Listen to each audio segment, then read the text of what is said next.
네, 법원이 윤 대통령에 대한 2차 체포영장을 발부했습니다. 공수처장은 2차 집행은 마지막 각오로 준비하겠다고 밝혔는데요. 네, 오늘도 관련 내용 포함한 정치권 이슈들 다뤄보겠습니다. 김대식 국민의힘 의원, 이기현 더불어민주당 의원 자리했습니다. 두 분 어서 오십시오. 예, 네, 안녕하십니까. 예, 네. 안녕하십니까. 네. 법원이 공수처의 2차 체포영장을 발부했습니다. 일단은 여러 가지 내용들의 측면에서는 이전과 좀 다른 부분도 있는데요. 일단은 두 분께서는 이 체포영장 발부 상황에 대해서 어떻게 보시는지 먼저 들어보도록 하겠습니다. 예. 너무나도 당연한 결과입니다. 아마 판사가 첫 번째 체포영장을 발부했을 때 이것이 집행되지 않으리라고 상상도 못했을 겁니다. 대한민국의 대통령이 행정부의 수반이 사법부에서 발부한 체포영장에 대해서 이렇게 몸으로 저항하고 군인들을 통해서 또 경호실을 통해서 체포영장의 집행을 거부한 것을 상상하지 못했을 것이라고 생각하고요. 당연히 이 신청도 거부됐지만 2차 영장 관련돼서 법원에 별다른 판단이 없었을 거라고 생각합니다. 당연히 재발부되는 것이 당연하고요. 이것에 대해서 집행을 이번에 2차에서는 꼭 해야 된다라는 것이 사법부의 판단이라 저는 이렇게 생각합니다. 예, 당연한 결과다라고 말씀하셨습니다. 예, 서부지방법원이 이제 윤석열 대통령에 대한 그 공수처의 2차 체포영장을 이제 재발부한 것은 예. 사법부의 이제 독립적인 판단이다 이렇게 인정을 하고 그 정치권이 존중해야 하는 부분입니다. 그러나 이 사안이 본질적인 문제는 공수처가 이 내란죄 판단 관련된 수사 권한이 없다는 것입니다. 수사권이 없는 기관이 발부받은 영장은 정치적 절차적으로 하자가 있기 때문에 2조 집회로 거래를 시도하는 것과 다를 바가 없다 이렇게 보고 이는 법적 인정성을 해치는 위험한 선례로 남을 수가 있다 이렇게 보고요. 법적 근거가 부족한 상태에서 무리하게 추진된 체포영장 청구는 사법체계의 근간을 우리가 흔드는 행위로 해석될 수 있다 이렇게 보고 있습니다. 예, 시간을 조금 돌려보면요. 이 2차 체포영장 발부 전에 공수처는 영장 집행을 이제 당초 경찰에 넘기려다가 경찰의 반발로 이제 무산이 됐습니다. 관련해서 이제 여야에서도 공수처에 대한 이제 비판이 좀 있었는데요. 두 분께서는 이 공수처의 행보에 대해서는 어떻게 판단하고 계신지 먼저 들어볼게요. 공수처장 그리고 국수본부장 다 예. 윤석열 정부하에서 취임한 그리고 윤석열 정부가 임명한 사람들입니다. 다만 공수처가 만들어지고 국수본부가 만들어졌던 건 예전 민주당 정부에서 만들어졌던 기구들입니다. 저는 이 두 기관이 굉장히 인정받아야 되고 그분들의 역할이 헌정사에서 제대로 자리매김해야 한다라고 저는 생각하고 있습니다. 다만 공수처가 만들어진 과정에서 지금의 국민의힘이 대단히 크게 반발을 했습니다. 공수처가 검찰의 권한을 약화시키는 기구라고 규정짓고 공수처가 제대로 된 모습으로 출범하는 것을 굉장히 비판적으로 보고 굉장히 국회 내에서 반발을 했기 때문에 공수처가 제대로 된 설계된 조직으로 만들어지지 못한 측면이 있습니다. 굉장히 작은 인원과 검사들이 파견 나와서 일하고 있는 상황이어서 공수처가 갖고 있는 구조적 한계가 있다. 그리고 경찰 같은 경우는 국수본부가 경찰을 국가경찰, 자치경찰, 그리고 수사경찰로 삼분화되는 과정에서 만들어졌는데 이제 출범한 지 얼마 되지 않아서 이런 대형 사건을 해본 적이 아직은 없죠. 그런데 이번에 처음으로 검찰 이외에 공조본부라는 것이 만들어지면서 공수처와 경찰이 협업해서 이 일을 처리하고 있는 것입니다.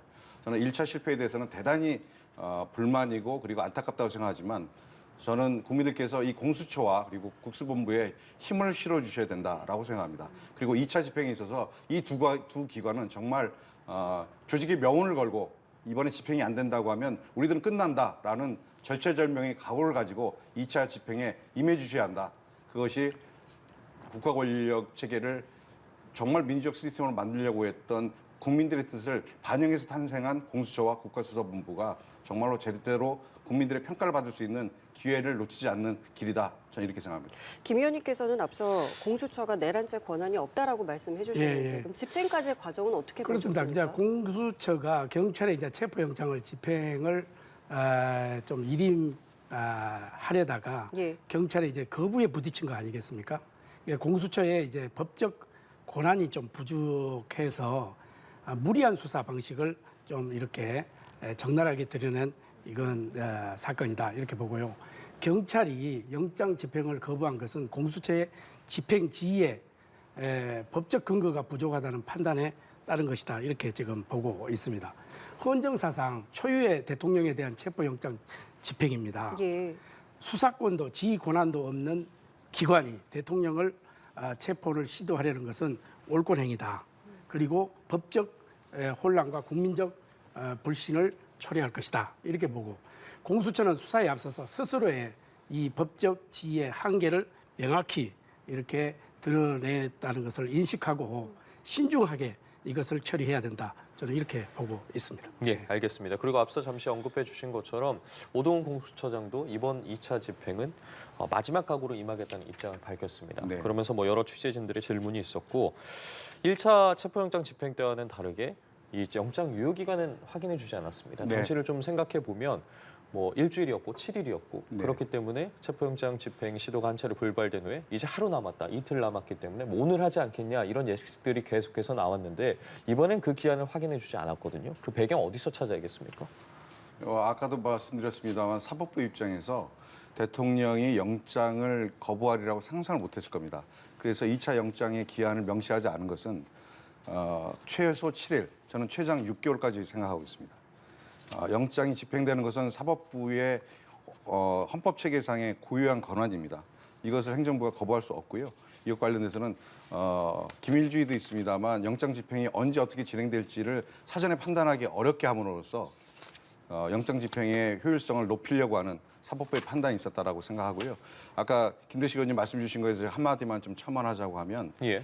공수처는 영장 청구권을 가지고 있습니다. 그리고 수사권 관련돼서는 고위공직자들에 대한 수사권을 가지고 있는 것이죠. 다만 그 기소 이후에 대통령에 대한 기소권에 관련돼서 논란이 있습니다. 관련돼서는 경찰이 갖고 있는 물리력과 그리고 경찰이 갖고 있는 수사력, 내란죄는 경찰도 수사할 수 있고 면밀하게 따지면 검찰도 그리고 공수처도 할 수 있습니다. 왜냐하면 직권남용의 혐의를 통해서 따라 들어갈 수 있는 것이거든요. 이와 관련돼서 공수처가 수사에 적법한 조직이 아니다라고 얘기하는 국민의힘의 말씀에 대해서는 제가 동의하기가 좀 어렵고요. 그리고 공수처가 영장을 가지고 법원의 판단하에서 지금 수사를 진행해 왔던 것입니다. 이제 경찰과 공수처가 이 수사를 공조 체계를 깨지 않고 수사를 완결시켜야 된다라고 저는 생각하고 있습니다. 예, 지금 말씀해 주신 게 뭐 집행 기한이 짧게는 일주일, 길게는 뭐 6개월 그렇습니다. 정도까지도. 그 체포영장 예. 유효 기간을 공개하지 않는 것 이 자체는 저는 공수처에 좀 굉장히 좀 불안감을 보여주는 것이다 이렇게 봅니다. 이 사법 절차에서 투명성, 이게 국민이 신의를 얻는 핵심 요소거든요. 그런데 영장 유효 기간을 비공개로 처리한다?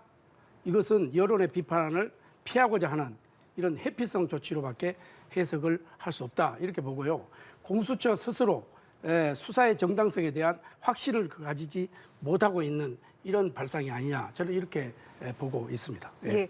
자, 경호처 같은 경우는 여전히 대통령을 끝까지 지키겠다라는 입장을 보이고 있는 가운데 경호처장 같은 경우도 지금 출석 요구를 받고 있는데 거부하고 있지 않겠습니까? 일단은 뭐 변호사 선임이 안 된 점을 꼽고 있는데 만약에 또 불응하면 체포영장까지 검토하겠다라고 지금 나오고 있습니다. 이후의 상황에 대해서는 어떻게 좀 보고 계십니까? 변호사 선임을 못해서 출석 못한다는 건 정말로 뭐 말도 안 되는 얘기고요. 대한민국에 지금 변호사들이 얼마나 많으신데 그런 얘기를 할 수 있는지 모르겠습니다. 다만 경호처장이 본인의 위법 행위에 대해서 지금 뒤로 숨고 있는 것이고 시간을 벌려고 하는 것 같습니다. 저는 경호처장의 이러한 태도 대단히 잘못되었다고 생각합니다. 대통령 경호처장이 장관급 직위에 해당됩니다. 장관급 직위에 해당되는 고위공직자가 이렇게 국법 집행을 무시하고 본인에게 출석 요구한 공수처에 출석하지 않고 세 차례 이제 이 두 차례를 거부했기 때문에 아마 공수처에서는 이번 세 번째 출석 요구를 받아들이지 않는다면 바로 체포영장을 발부할 것입니다. 당연히 사법부에서 발부해 주실 거라고 생각하고요. 적어도 경호실에 있는 많은 젊은 직원들을 대통령을 보호하는 대통령이라고 하는 내란 수계, 지금은 이제 대통령의 지위라고 보기도 어렵죠. 탄핵 과정에 들어가 있기 때문에 그 사람을 보호하는데 자기 휘하에 있는 직원들이 정말로 피 흘리고 다치게 해서는 안 된다. 저는 경호처장이 만약에 후배 경호원들에 대해서 피 흘리는 일을 만든다고 하면 정말 역사의 대역죄인이 된다고 생각합니다. 절대 용서할 수가 없습니다. 예, 예. 예, 말씀하시죠. 사법부의 영장 청구 그리고 공수처의 출석 요구에 대해서 신속하게 응해야 한다 이렇게 생각합니다. 예, 이게 박종준 경호처장의 이 출석 경찰 출석 거부한 것은 경호처장의 경찰 국가기관 간의 긴장감을 보여주는 저는 대목이다 이렇게 보고요. 2차 출석 요구는 대통령 경호 임무에 따른 불출석. 2차는 변호사 선임이 안 됐다 이유로 이제 거부를 했지 않습니까? 예. 만약 핵심은 경호처와 경찰 간의 긴장감이라고 저는 분석을 하고요. 경찰 측의 언급대로 3차 출석 요구까지 거부할 경우 체포영장을 발부할 것으로 저는 이게 크게 이렇게 알려지고 있고 그게 보여집니다. 중요한 것은 갈등이 커지지 않도록 관리해야 된다는 점이고요. 그다음에 경호처의 경찰은 상호 이 갈등을 커지지 않게 좀 하겠다는 대전제하에 법적 절차를 좀 충분하게 존중하고 공정한 조사에 임하는 것이 사건의 혼란을 저는 줄이는 것이다 보고 서로 국가 간의 협의를 통해서 좀 물리적 충돌 없이 이것이 이루어져야 된다 저는 이렇게 보고 있습니다. 예. 물리적 충돌이 없어야 된다라고 말씀을 해주셨는데 공수처장은 마지막 영장 집행이라는 각오로 최선을 다하겠다라고 예. 했고요. 경호처에서는 지금 관저에 뭐 철조망을 설치를 한다던가 차벽을 조금 더 세웠다는 보도가 계속 나오고 있지 않겠습니까? 당연히 지금 이전보다는 더 치열해질 거라는 관측이 나오고 있는데 이 부분 어떻게 좀 예상을 해볼 수 있겠습니까? 뭐 최상목 대행에 대해서 얘기 안 할 수 없습니다. 최상목 대행의 역할이 그만큼 큽니다. 대한민국이라는 이 민주공화국이 헌법 체계를 가지고 법치국가로서 지금까지 존재해 왔는데 이 법치국가의 틀을 깨는 일을 대통령 권한대행이 해서는 안 됩니다. 첫 번째 경호실과 그리고 충돌이 예상되는 경찰 공수처와의 대결 이 과정에서 유혈 사태가 난다든지 아니면 큰 충돌이 일어나서 다치는 사람이 생겨서는 절대 안 된다고 생각하고요.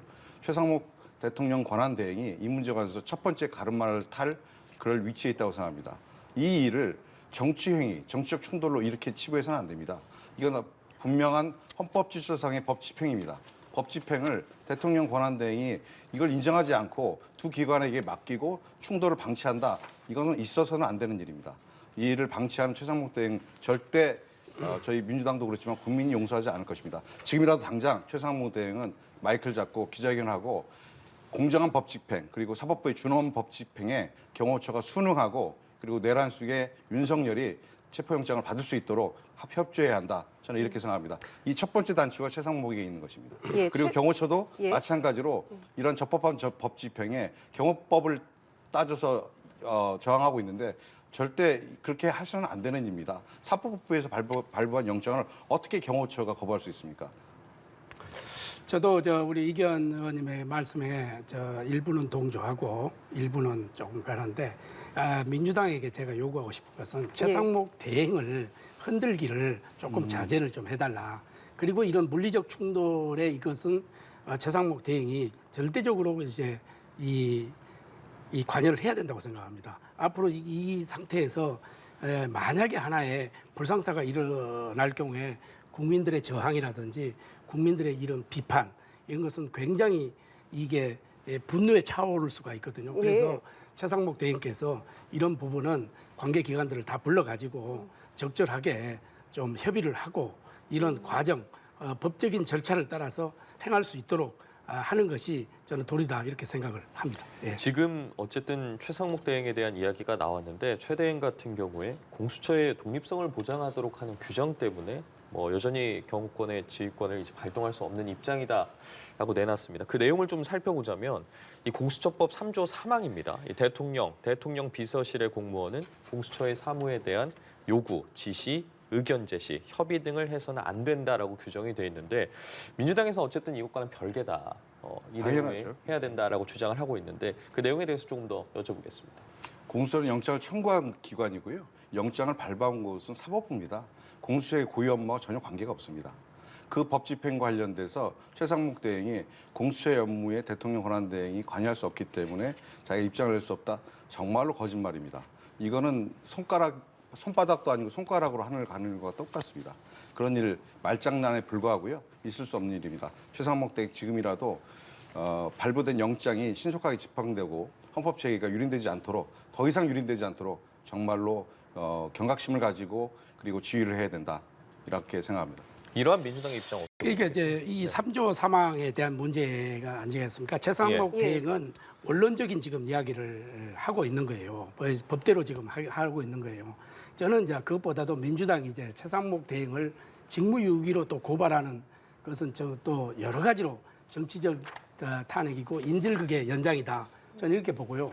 대통령 권한 대행이 법과 원칙에 따라 신중하게 결정된 사항을 두고 제2의 내란을 운운하면서 권한 대행을 탄핵하려는 움직임은 명백한 저는 과도한 공세다. 결국 민주당의 이 꼭두각시로 만들겠다는 것 아니겠습니까? 저는 그렇게 보고 이미 29번의 탄핵을 시도했던 민주당이 이제 경제까지 인질로 삼아서 30번의 이 탄핵을 채우며 이 파괴의 정치를 해 나가고 있는 점은 조금 자제를 해야 된다. 국가적 이기를 해결하기 위해서는 엄중한 절차이지 정치적 흥정의 대상이 되지 않는다. 이렇게 보고 지금 최상목 대행이 지금 하고 있는 것은 법과 원칙에 대해서 이러한다. 이러한 부분을 저는 이 최상목 대행이 강조하고 있다. 이렇게 보고 있습니다. 예. 탄핵을 말씀하셨는데 지금은 고발은 한 네, 고발하는 상황이잖아요. 상태죠. 민주당에서 탄핵 카드까지도 고려하고 있다고 보면 되겠습니까? 예단해서 말씀드리기 좀 어려울 것 같고요. 다만 김대식 의원님께서 말씀하신 한국 경제가 위기이기 때문에 경제부총리이고 대통령 권한대행인 최상목 대행에 대해서 흔들게 하지 말라라는 말씀 주신 거에 대해서 저는 이렇게 해석을 좀 합니다. 최상목 대행이 이 정부 출범하고 대통령실에서 경제수석을 했습니다. 그리고 경제부총리가 됐고 이런 정치적 혼란기에 갑자기 본인의 의도하지 않은 대통령 권한대행까지 지위에 올라왔는데 지난 2년 반에 대한민국 경제를 돌이켜봤을 때 최상목 대행은 경제적 컨트롤 타워로서 과연 무엇을 했는지 정말 되짚어보지 않을 수 없습니다. 지금 민생경제의 위기가 지금 닥쳐오고 있고 정말로 위기 속에 들어가 있는데 그게 계엄령 선포 이후에 불과 몇 달 만의 일일까요? 그렇지 않습니다.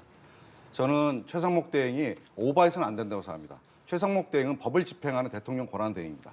헌법 질서를 수호하는 데 있어서 최상목 대행이 얼만큼 대행을 할지 모르지만 그 기간 내에 정말로 집중해서 대한민국의 헌정체계가 더 이상 흔들리지 않도록 해야 된다고 생각하고요. 그리고 경제 문제와 관련돼서는 민생이 너무 어렵기 때문에 이 민생 문제와 관련돼서 지금이라도 최상목 대행이 정말로 양식 있는 공직자라고 한다고 하면 자기가 대행을 하는 순간이래 대한민국 경제가 더 이상 무너지지 않도록 최선의 역할을 다해주고 흔들리는 안보체에 관련돼서 더 이상의 흔들림과 위기가 생기지 않도록 관리하는 역할 정도가 최상목 대행의 역할이다라고 생각합니다. 최상목 대행을 흔들게 한다는 것이 아니라 최상목 대행이 흔드는 것이 대한민국 경제를 흔드는 일이 결코 아니라는 말씀입니다. 최상목 대행에게 저희가 요구하는 것은 법 집행을 하는 최고 책임자인 행정부의 권한 대행으로서 자기 역할에 충실해서 더 이상 대한민국이 흔들리지 않게 해달라 이것을 국민들이 요구하고 있는 것입니다. 좋습니다. 저는 우리 이기현 의원님께 말에 100% 동감합니다. 예. 지금 현재 국제적인 이제 트럼프 또 2기가 출범을 했고 국제적인 이제 정세, 한국을 바라보는 이런 이기감 이런 게 있거든요. 그래서 이제 최상목 대행이 충분하게 대행의 대행이지만은 할 수 있도록 여야가 적극적으로 협조를 해야 된다. 예. 다만 최상목 대행이 지금 이제 민주당에서 흔들기가 지금 계속하기 때문에 본인이 의도대로 본인의 소신을 가지고 일할 수 있도록 해줘야 되고 지금 현재 우리 국민들이 굉장히 불안해하고 있지 않습니까? 이것을 여야가 합의를 해서 여야가 정말 머리를 맞대고 국민들이 안정감을 가지고 좀 생업에 유지할 수 있고 또 더 나아가서는 국제적인 이 정세에서 이 애국에서 우리나라를 바라볼 때 대한민국을 믿고 투자해도 좋겠구나 하는 이런 상황을 만들어줘야 됩니다. 그러면은 지금 현재 대행의 대행이지만은 민주당과 국민의힘이 여야가 머리를 맞대고 여야정 협의체를 가동을 충분히 하든지 해서 이 난국을 헤쳐나가는 이런 지혜를 모아야 되는데 모든 것이 지금 여기에 지금 함몰돼 있고 여기에 지금 정치권이 여기에 빠져 있기 때문에 이것은 상당히 심각하다. 그런데 어떻게 지금 여야가 이거 합의가 안 되고 이런 상황에서 최상목 대행이 마음 놓고 이렇게 국정을 임할 수 있겠느냐 하는 그런 우려감에서 제가 이야기를 하고 말씀을 드리는 한 말씀만 더 드리면 예. 무너져가는 국제 신뢰도 예. 회복하고 경제의 활력을 만들어야 되는 게 저희들의 일차적 목표잖아요. 그렇습니다. 예. 이것을 위해서는 내란 상태를 조기에 종식화하는 것이 1번입니다. 지금 내란 상황이 끝난 게 아닙니다. 지금 저희가 내란 상황 관련돼서 빠른 사법 처리도 필요하고 현재 빠른 판단도 중요합니다만 가장 중요한 것은 그 위에 출범한 한덕수 대행체계 그리고 최상목 대행체계가 이 내란 수습과 관련 내란을 종결시키는 일에 협조해야 합니다. 이게 친위 쿠데타 아닙니까? 친위 쿠데타는 역사적으로 실패한 경험이 많지 않습니다. 그런데 친위 쿠데타를 했던 것에 이유 뒷정리와 사법 처리를 그 대통령과 대통령이 임명한 사람들이 처리하고 있다는 것이 이게 역사적 아이러니입니다. 이와 관련돼서 최상목 대행은 정말로 이 사태가 빨리 해결되는데 본인이 협조해야 됩니다. 첫 번째는 정말로 경호처의 명령에서 합법적인 법 집행, 영장 집행에 있어서 더 이상 거부하지 못하도록 경호처를 그대로 영장 집행에 협조하도록 이렇게 만들어서 부하들도 다치지 않고 대한민국 경제가 그리고 대한민국 시인도가 더 이상 흔들리지 않도록 이 내란 사태를 조기에 종식하는데 최상목 대행이 역할을 다해야 된다. 저는 이렇게 생각합니다. 근데 저는 예. 한마디만 더 붙이면은 왜 우리 민주당이 왜 이렇게 서두른지 모르겠어요.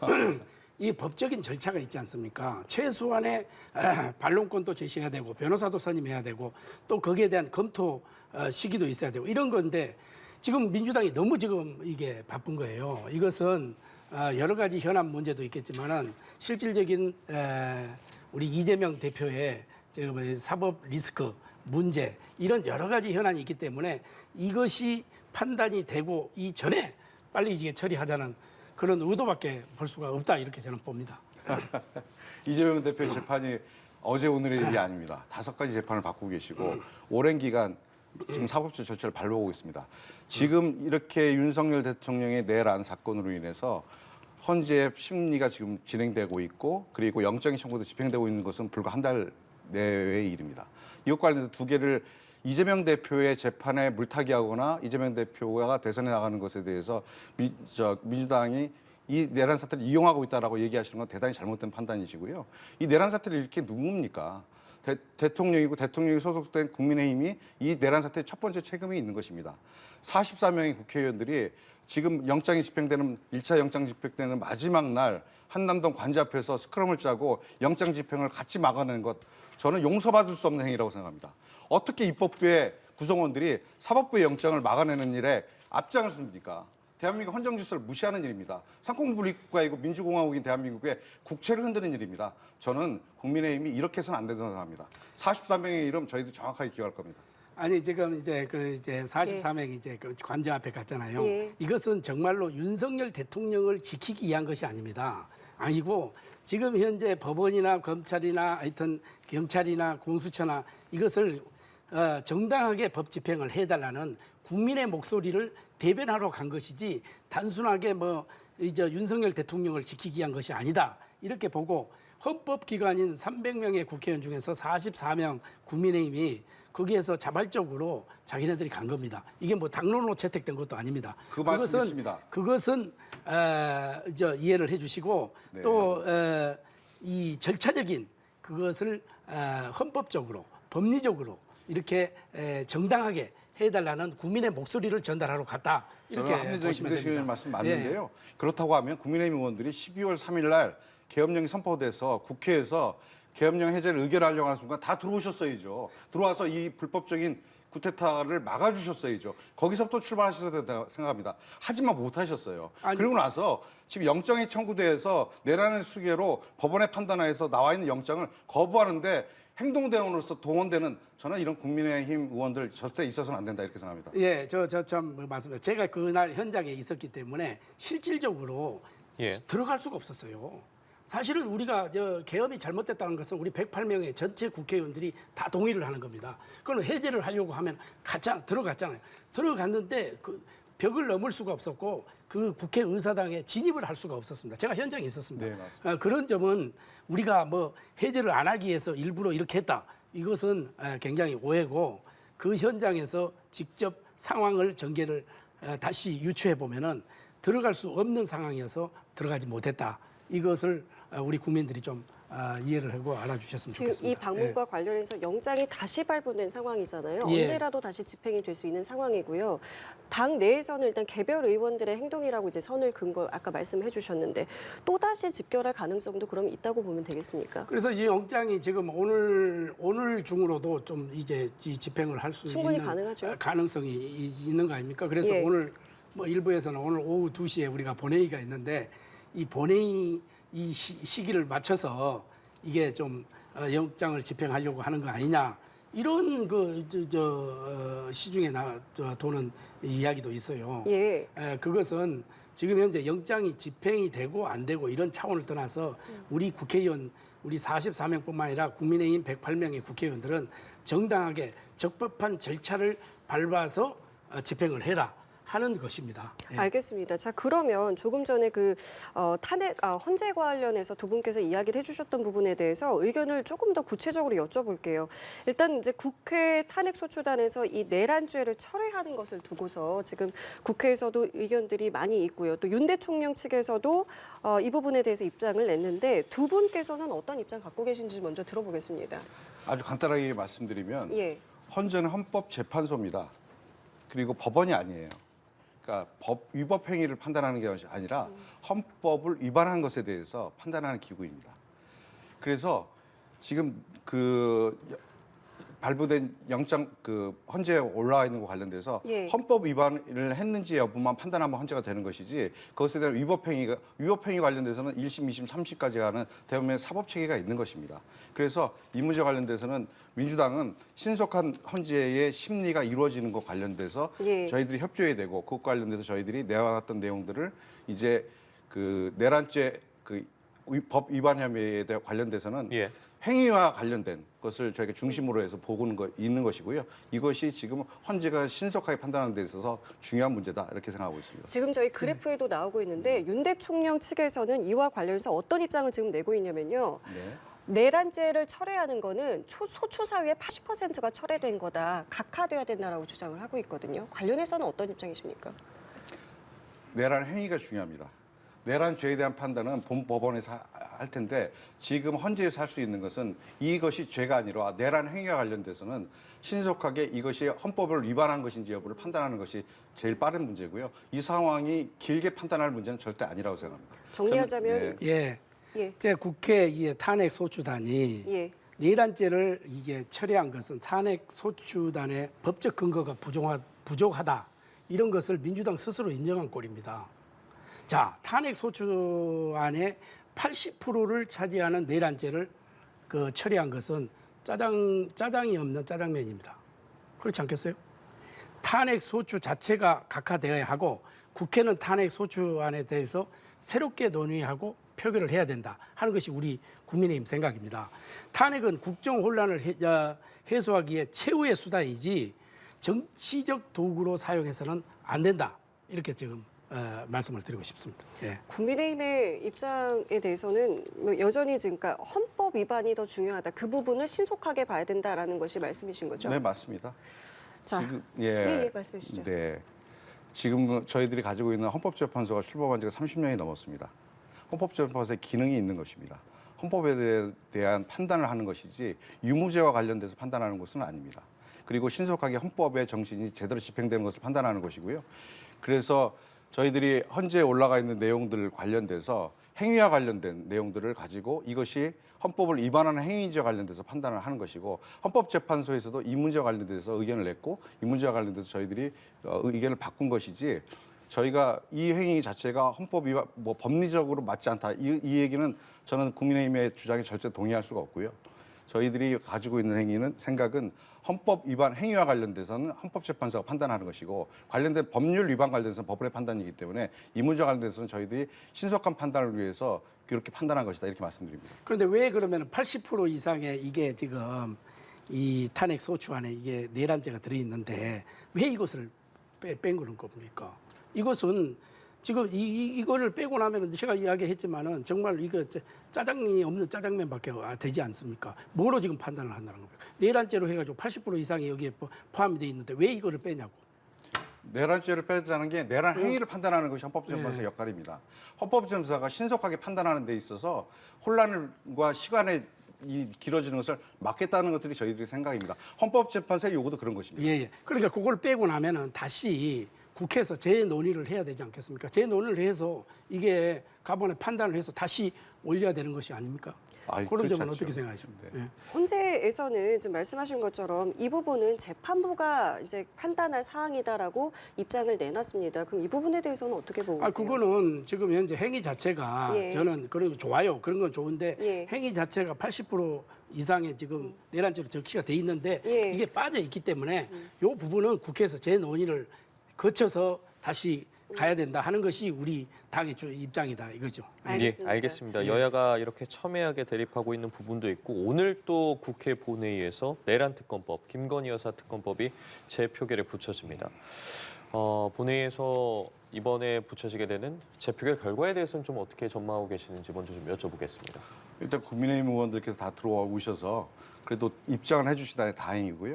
관련돼서 저희들은 저희들이 주장 가지고 8개의 그 법률안 관련돼서 저희들이 심의하고 오늘 저희들이 의결을 하도록 노력을 하겠습니다. 투표가 진행이 될 텐데 국민의힘의 양식 있는 의원들께서 정말로 이번에 벌어진 내란 행위와 관련돼서는 분명하게 판단을 해주셔야 된다 이렇게 생각하고 있습니다. 예, 지금 어쨌든 국민의힘에서는 당론으로 부결시키겠다는 방침을 재확인한 상황이지 않겠습니까? 그렇습니다. 저 쌍특검법은 이제 명백한 이연 소지가 좀 있고 특정인을 겨냥한 어떻게 보면은 정치적 보복이라는 이 비판에서 자유로울 수가 없습니다. 그래서 국민의힘은 법치수의 사법 체계의 안정을 위해 당론으로 부결을 추진한다 이렇게 결정을 했고요. 최근 탄핵 소추안에서 내란죄가 철회된 상황에서 또 우리 국민의힘은 의원들이 결집하는 분위기가 형성되고 있다 이렇게 생각하고 반면에 이제 민주당은 쌍특검법을 이연 정당성을 가리는 시금석으로 규정하고 지금 압박하고 있지만은 헌법상 권력 분립 원칙의 위반 이런 법적 근거가 부족한 상태에서 무리하게 추진된 이런 것은 우리가 인정할 수 없다 이렇게 지금 보고 있습니다. 지금 내부 분위기가 결집 분위기라고 좀 말씀해 예, 주셨는데 예. 실제로 어떻게 좀 느끼고 계세요? 지금 현재는 이 지금 일련의 사태를 해서 내부적으로는 결집한 분위기로 지금 가고 있습니다. 개인적으로 그렇게 느끼고 예. 계십니까? 예. 알겠습니다. 오늘 저희 두 분 말씀은 여기까지 함께 하도록 하겠습니다. 지금까지 김대식 국민의힘 의원, 이기헌 더불어민주당 의원과 함께했습니다. 두 분 감사합니다. 맞습니다. 예, 고맙습니다. 고맙습니다.